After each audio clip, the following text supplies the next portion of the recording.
Imbuga nkoranyambaga zigiye zitandukanye ziracyakomeza kugaruka ku magambo Vestine yanditse ejo. Amagambo navuga ngo yamaze iminota mikeya ku rubuga rwiwe rwa Instagram status, arangije ahita akuraho aya magambo, ariko message yari yamaze gutangwa ndetse ababibonye bari bamaze gufata ayo magambo. N'ubu rero biracyakomeza guteza intugunda, benshi bibaza niba iyi account ya Vestine yari yibwe, ariko ubusesenguzi bukagaragaza ko iyi account itigeze yibwa, kubera ko hari bimwe mu bimenyetso bigiye bitandukanye byo gusibwa kw'amafoto kuri Instagram ya Vestine ndetse na Dorcas nawe hari ugusibwa kw'amafoto, nanone akaba ukwanifollowinga Idrissa. Ubona ko ikintu cyose cyitwa na memory, haba Vestine haba Dorcas, buri kimwe cyose bakuye ku mbuga nkoranyambaga zabo. Ni kigaragaza ko rero urubuga rutakwinjirirwa mu by'ukuri, ngo donc haba Vestine haba Dorcas, donc imbuga zabo nyine zinjirirwe, kandi mu gihe kimwe ntabwo byakunda. Ni byinshi rero biri kuvugwa ku mbuga nkoranyambaga, harimo n'abo mu muryango wa Vestine, aho hari icyo baje kuza kuba batangaza. Ibyo byose turi buze kuza kuba twabibanamo 5 kuri 5. Vestine ejo masa ya mu gitondo yashyize ku rubuga rwiwe ubutumwa rugaragaza ko yamaze gucana umubano n'umugabo we. Ngira ngo nsoza agaka kanyuma cyangwa se igika cyanyuma kiravuga ngo the next man I will choose, ati umugabo wundi nzahitamo kubana nawe, nzabanza mfata umwanya wo kumumenya, menye famiye ye, menye buri kimwe cyose kuri we. Ati nta muntu uzongera kunkoresha, cyangwa se nta mugabo uzongera kumbeshya cyangwa se kunkoresha.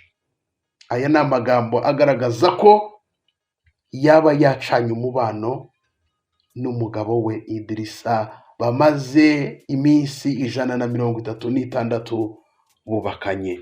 Dore ko ku itariki ya 13 ushyira wa 13 ubwo Vestine yajyaga muri Canada yaramuherekeje. Ubwo rero wasanga wenda yaramuherekeje hagatangaho bitameze neza no gushaka kwerekana ko nyine yamuherekeje, kubera ko niba umugore agiye mu mahanga nyine murabizi n'umugabo famira zikamuherekeza, wasanga ko ari ukuyobya uburari kugira ngo wenda abantu batavuga byinshi, ariko yagera muri Canada bikaba ibibazo bikomeye cyane. Kuri ubu ngubu wumve ni deba nyinshi kuri Vestine, gusa abantu benshi nyine bari gukomeza nanone kugaruka kuri ku buzima bwa Vestine, uburyo nyine buba bwangiritse, nk'uko yanabyivugiyemo ati mu by'ukuri nta mugabo uzongera kumbeshya ngo aze gusambura ubuzima bwanjye, aze kwangiriza ubuzima bwanjye. Ati ntawe rwose, nta mugabo uzongera kubikora. Vestine bari muri Canada, hari ikiganiro yakoze kwa Irene Murindahabi, murabizi ni umujyanama wabo. Ni ikiganiro hari amashusho make ari gukomeza gucicikana ku mbuga nkoranyambaga, aho wabonaga ko hari ibintu bitamworoheye ndetse kubigumana biri kwanga, anaribwo byaje kuza kuba byaturika. Muri aya majwi yumvikana avuga ko hari ibintu ashaka kuvuga biriho biramurwaniramo. Ati mfite Instagram yanjye, ati na telefone, asaba abantu ngo bamufollowing. Ngira ngo Irene aramubuza akavuga ati reka tubanze twikorere igitaramo n'ibiki n'ibiki. Reka tubanze twikorere igitaramo. Urumva iyo bitangaza bakiri muri ibyo bitaramo byari kuba nyine ibibazo bikomeye cyane. Hari n'igihe abantu batari kwitabira bati ibi n'ibiki, nyine bigatuma na Vestine wenda ataririmba, wenda bikamubangamira bitewe n'ibiri kuvugwa.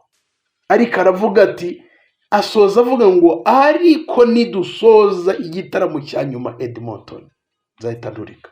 Ngira ngo na Dorcas aravuga ati yaturika ibi bintu, wabona turitse ugasanga yisa bivuga ibintu nk'ibyo ngibyo. Ni kigaragaza ko muri we nyine hari ibintu byamurwaniragamo, kandi agomba gushyira hanze kugira ngo aruhuke. Wumve bw'abantu mwe, abantu benshi bari gukomeza kugaruka kuri Vestine Vestine bura nubwo abantu bari kubona nyine bimeze gutya ngo yashyize ngo ukuri hanze ngo n'ibiki buriya nibwo yaruhutse, bura yumvaga aremerewe, yumvaga sinzi ukuntu ameze, ariko kuri ubu ngubu amakuru yagiye hanze wenda abantu bakanabivugaho, wasanga ari bwo nyine ari komoka, nyine ari nko gukira agahinda, kubera ko byanga byakunda ibi bintu by'umugore n'umugabo gutandukana birinda byajya hanze, burya mu rugo ikiri deep mu by'ukuri nicyo kiba gikomeye cyane. Ngira ngo ibyo ni ibyavugwaga, ariko reka twimukire noneho kuri famiye ya Vestine. Ese iwabo ba Vestine barabivugaho iki, bimeze gute? Ariko n'ibyo ku ruhande rw'iwabo wa Vestine batangaje, ngira ngo turi buze kuza kuba twabisesengura koko twumve niba bishoboka, aho baje kuza ko banahakana ko ikintu cya gatanya ku mukobwa wabo rwose ngibyo bintu ari ukubeshya. Byagenze gute, bimeze gute? Amakuru dukesha ikinyamakuru cyitwa ukwelitimes.com gikorera hano mu gihugu cy'u Rwanda cyanditse kigira kiti umwe mu bantu ba hafi ya Ishimwe Vestine wanze ko amazina yiwe ajya hanze, yavuze ko abantu badakwiriye kurangazwa na buriya butumwa, ahubwo bakwiriye gushyira umutima ku butumwa batanze mu gitaramo byabereye muri Canada Yebo Live Concert. Ubu se ni gute imitima yacu?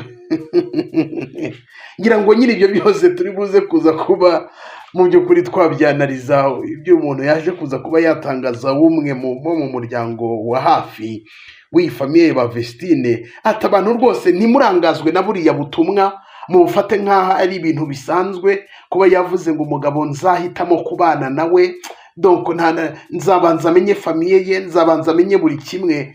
Umuntu wubase wavuze ngo umugabo nzabana nawe kandi tuzi ko amaze igihe mu rushako, ngo tureke kuba imitima yacu twayerekeza kuri ubwo butumwa, ahubwo dusubize amaso inyuma turebe ibitaramo bakoreye muri Canada n'ubutumwa batanze ngo byagenze gute. Ahangaha ubwo turi gukomeza nyine kwanariza kugira ngo wumve ukuntu bimeze. Yanavuze ko atabura kwemeza ko ubwo butumwa butabura gusohoka mu gihe Vestine na Dorcas bitegura gushyira hanze indirimbo bise Usisite. Buri kantu kose turakomeza kukanariza.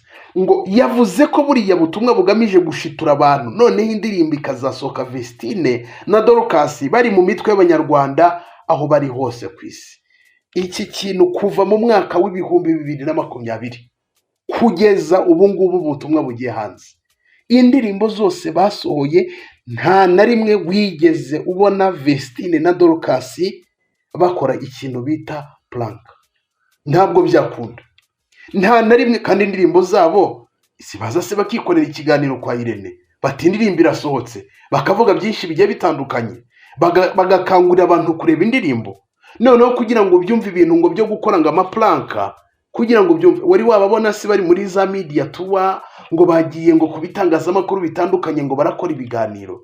Ni kigaragaza ko nyine audience yabo bo barayifite, basohora indirimbo. Niba bateguje indirimbo, abantu baba biteguye bavuga ngo Vestine na Dorcas bagiye gusohora indirimbo, kandi indirimbo zabo zikareba. Kandi nta na rimwe Vestine na Dorcas bigeze bavuga ngo turakora planka kugira ngo indirimbo zacu zizamuke. Oya, ni indirimbo zizamura. Nta na rimwe bigeze bagerageza iki kintu. Noneho wajya kurebera ku kintu cyo kugeregereza ku muryango, nta muntu wubatse wajya w'umukobwa w'umumama wajya kugerageza guplankinga abantu uko yatandukanye n'umugabo we. Ntabwo byakunda. Noneho muri gospel ntabwo byakunda ko umuririmbyi w'indirimbo zo kuramya no guhimbaza Imana wigeze ubona ba Israel Mbonyi bajya muri za planka? Wigeze ubona ba Prosper Nkomezi bajya mu bintu byo maplanka? Wigeze ubona ba Ben na Chance bajya mu maplanka? Wigeze ubona ba Papi Clever na ba Dorcas bajya mu bintu by'amaplanka ngo kugira indirimbo zabo ngo zizamuke n'abantu bamenye ubutumwa bwiza? Ariko uyu muntu wo mu muryango wa hafi wa Vestine yavuze ko rwose ngo buriya butumwa ngo ari ukugira ngo abantu ngo imitima ngo ishiduke, ngo nuko ngo bakomeze bavugwe ku mbuga nkoranyambaga. Nta muntu wageragereza ikintu cya planka ngo yatandukanye n'umugore we, nta muntu wagerageza ikintu cya planka ngo yatandukanye n'umugabo we. Wenda nka Bruce Melody, reka mvuge muri Sekira. Bruce Melody akajya agiye gusora indirimbo akavuga ngo natandukanye ngo n'umugore wanjye, ngo dufitanye abana 3, dufitanye abana 2, cyangwa se like nka Ben agiye gusora indirimbo natandukanye na Uwikeza Pamela. Ibi bintu wigeze ubibona? Izi planka zimeze gutya wigeze uzibona? Ni planka z'ubusazi noneho udashobora no gutekerereza Vestine ko yakora ibintu bimeze gutyo kugira ngo bapanga ikindi kintu wenda cyo kuvuga ngo ngiye kuba Canada ntabwo nzasubira wenda nko mu Rwanda, wenda cyangwa se izindi planka zishoboka, ariko atari planka ntago byakunda. Cyangwa se akaza agasomana n'umugabo we wenda nko ku mbuga nkoranyambaga, hagasohoka nk'agafoto wenda bahuje iminwa ku yindi, kubera ko ari ibintu bidasanzwe no muri gospel kuba yaranze no kumusoma mu bukwe, wenda abantu nyine bakaza bakavuga byinshi bigiye bitandukanye, ariko planka yo kwandika nta nubwo Idrissa ntabwo byakunda. Ugabye amafaranga bivugwa ko afite, nubwo nawe hari ukuntu ngo Vestine nyine yasanze ayo mafaranga ari ukuntu bimeze, nawe yarize imibare. Ibyo byose muri bubisange mu biganiro twagiye tubagezaho guhera ejo, ariko wumve ngo birarenze. Uyu muntu yabeshye pe, ntabwo byakunda, ntabwo byakunda kuba plankinga Vestine ameza nukaza guplankinga ngo indirimbo ngo bagiye gusohora ngo kugira ngo irebwe, ngo plankinge ngo yatandukanye ngo n'umugabo we, yandike ngo the man I will be with, ngo wazabana nawe, ngo rwose ngo ntabwo ngagomba kuzankinisha ngo no kugira gute. N'abantu mwe birarenze. Iyi nkuru irakomeza igira iti yavuze ko buriya butumwa bugamije gushitura abantu undi muntu ufatwa nk'inkoramutima ya Vestine, ubwo n'undi muntu nanone w'inshuti ye, yasobanuye ko imishinga yo gutandukana itari vuba rwose, ahubwo ko Idrissa arajwe inshinga no kwakira umugore we ngo dore ko amukumbuye. Muri rusange abo mu muryango wa Ishimwe Vestine bahuriza ku kuba urugo rwabo rubanye neza, aho batuye mu karere ka Kicukiro muri Kanombe. Icyakora bamara impungenge bibaza niba umugabo we bitamubabaza kuko yamaze kumenyera uko ibyamamare bibaho mu isi y'amakuru yiganjemo ugutwika. Ngayo nguko baravuga bati n'ugutwika, babanye neza. Kubana neza se kubana neza, reka tubihuze n'amagambo mbere yuko bajya muri Canada. Vestine yatangaje avuga abuza muri umunawe ati ntuzashaka ukiri mutoya, ntuzibeshye ngo ushaka ukiri mutoya, ati urugo ati rwose aba ari ahantu hashya wisanze, ati urugo, ati azunguza umutwe ubona ko mu by'ukuri bitamworoheye mu rugo. Irene aramubaza ati se kuri kumubuza gushaka akiri umwana, wowe ko wagiye ukiri umwana? Ati se ngewe, ati nyine hari igihe aba ari imigisha y'Imana, igeno ry'Imana. Ati kubera iki we ritaba igeno ry'Imana? Abura ikintu asubiza. Ibyo byose wabihuza n'aya magambo yavugiye muri Canada ati tukirangiza Edmonton hari ibintu nzashyira hanze ubona ko bimuremereye, ubona ko na Dorcas abizi, ubona buri kimwe. Na Irene aramubuza ati rwose buretse tubanze twikorera ibitaramo. Avuga ati ngewe ni Instagram yanjye, nzajya kuri Instagram live yanjye mbivuge, buri kimwe cyose nzakivuga. Bakamubuza, ariko aravuga ngo tukirangiza Edmonton nzaturika, hari icyo nzavuga. Hanyuma ku kijyanye n'impeta, ati impeta ati hari abantu rwose banyibasire ngo sinambara impeta singira gute. Arangira ati ariko simuzi burya, ati yaravuze, yakoresheje amagambo akomeye ngo impeta imutera allergie. Ngo biriya bintu ngo bintera ngo allergie, ngo ari ukuntu ngo nibagirwa ngo impeta ngo n'ibiki. Kandi wibuke ko yagiye muri Canada yambaye impeta, ariko akigerayo impeta yayihubujemo, yayikuyemo.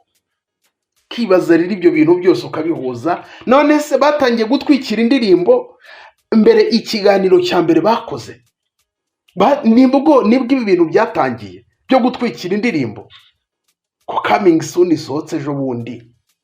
Ibyo bintu bya Canada, ibyo bintu bya mbere yuko bakora ikiganiro berekeza muri Canada, buri kimwe cyose umukobwa akagaragaza ko bimeze nabi. Kandi hari ikintu abantu bibeshya muri iyi minsi, ikintu cyo kuvuga ngo niko zubakwa mwa miryango, mw'iki kintu cyane niko zubakwa. umwana wanyu bari kumudihagura, umwana wanyu ari mu marira, ngo niko zubakwa. Bikazagera igihe umuntu bakaba banamwicira mu rugo, ababyeyi bakavuga rwose niko zubaka mwana wanjye, niko natwe twubatse. Oya ibyo bya niko zubakwa no, ntago byakunda. Urumva nyine navuga ko ari aya magambo famiye ya Vestine, abo kwa Vestine batangaje, aho rwose bavuga bati babanye neza, ngo aramukumbuye. Nyine ibyo byose no kuvuga ngo ni ugutwikira indirimbo no kugira gute, urumva ibi byose ni ukuyobya uburari. Vestine araremerewe cyane, Vestine ntabwo bimeze neza mu rugo. Umwe mu bantu bihanganishije Vestine na Aline Gahongayire. Aline Gahongayire nakunze amagambo yanditse ahumuriza Vestine. Murabizi ko nawe hari ukuntu umugabo we byagenze witwa Gahima Gabriel, hari ukuntu byagenze yagize ibibazo bikomeye cyane, nawe aza kuza kuba yatandukana n'umugabo we noneho batandukana nabi, byateye n'igikomere Aline Gahongayire. Aho Aline Gahongayire yatanze ubutumwa kuri Vestine ati I pray for you, ndagusengera, I cover you with the blood of Jesus.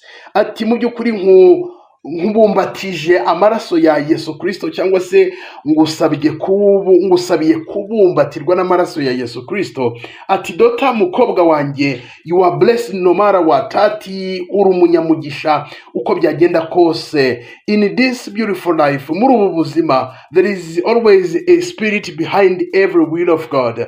Ati mu by'ukuri hari imbaraga ziba ziri inyuma y'ubushake bw'Imana. Ati mfashe umwanya nka mukuru wawe mu rugendo rwo kuramya Imana, nesheje agaciro imbaraga zose mbi zarwanya umugambi w'Imana ku buzima bwawe. Ijambo ribi ryose ryavuzwe, ryavugwa cyangwa ryatekerezwa ku buzima bwawe, nditesheje agaciro mu izina rya Yesu.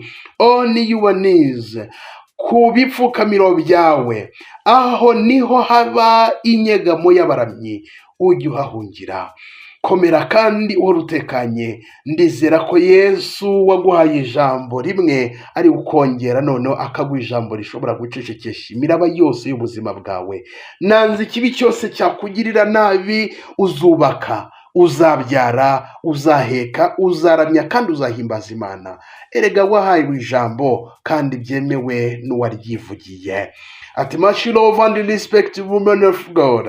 Ati urukundo rwinshi ndetse n'icyubahiro. Ati mugore w'Imana, especially ishema ry'urungano, guma mu kubaho kwa papa w'ibyiza, nta ntwaro bagucuriye kukurwanya izagira icyo igutwara. I love you Aline Gahongayire. Niko yaje kuza kuba mu by'ukuri baruwa yageneye Vestine, abantu benshi bari kwishimira cyangwa se bari kuvuga Aline Gahongayire ko ari umusanamitima mwiza, ari umuntu ugira inama. Murabizi ko ni muganga w'amarangamutima, ni muganga mu by'ukuri agira abantu inama, burya yitwa Dr. Arura, ngira ngo murabizi, bitewe no by'ukuri n'umuganga w'isanamitima. Ibintu nk'ibyo ngibyo ubutumwa rero ni ubutumwa busubizamo imbaraga Vestine muri ibi bihe bitoroshye arimo. Yaje kuza kuba yamuhumuriza rwose, tuzabyara, uzaheka, ati rwose kandi donc Uwiteka azaba ari kumwe nawe, uzaramya kandi uzahimbaza Imana buri kimwe cyose. Amwifuriza imigisha ndetse no gukomera muri ibi bihe Vestine ari gucamo, navuga ngo bitamworoheye. Reka nse nkusoreza ngaha, ndeke kubatindira nuko nguko bimeze. muri butwandikira ibitekerezo byanyu, se nawe uremeranya n'ibi bintu famiye ya Vestine ivuga, aho bavuga ko ari ugutwikira indirimbo. Ese ibi bintu uko byaba ari ubwa mbere muri gospel, noneho uburyo bakunzwe gutwikira indirimbo? N'ubundi bari kuvugwa ubwabo, urugendo rwabo ruva muri Canada rugaruka no mu gihugu cy'u Rwanda, bari mu ndege bakora ikiganiro. Ibyo ubwabyo birahagije kuba abantu babatega amatwi, ejo bagasora indirimbo nubwo batayisohora, kubiteguza ku mbuga nkoranyambaga zabo nk'uko babikora birahagije cyane. Imana n'abakobwa yasize amavuta. Ukibaza ngo iki kintu iyi famiye yavuze aho uvuga aho ntusukwinyuraguramo ngo Idirisa ngo aramukungwa ngo akumbuye Vestine. Ukibaza ngo banavuganye na Idirisa babwira uburyo akumbuye Vestine. Urumva ibyo bintu byose mu by'ukuri ni ikibazo gikomeye cyane, kandi no kugerageza kuba nyine basibanganya ibiri kuba kandi ari ikibazo gikomeye cyane Vestine yahuye nacyo kugeza ubwo aturitse muri we nk'uko yabivuze ati nzaturika, ati ibintu ntabwo nabibika ngo bikunde, nzaturika ibi bintu nzabivuga najya arayivu sinzi ukuntu nyine ati ni Edmonton nidusoza hari ikintu nzavuga. Aya magambo yayavuze ari guca amarenga ko hari ibibazo bimwugarije, ibibazo bikomeye cyane, kandi wabonaga no muri ma performance yagiye akora wabonaga ko imbaraga ari nkeya, ukabona araremerewe indi bintu nk'ibyo. Mutwandikira ibitekerezo byanyu uko mubyumva. Nitwa Shadini Shadu 250 TV. Niba utarakanda subscribe ubikore, tujye tubana 5 kuri 5.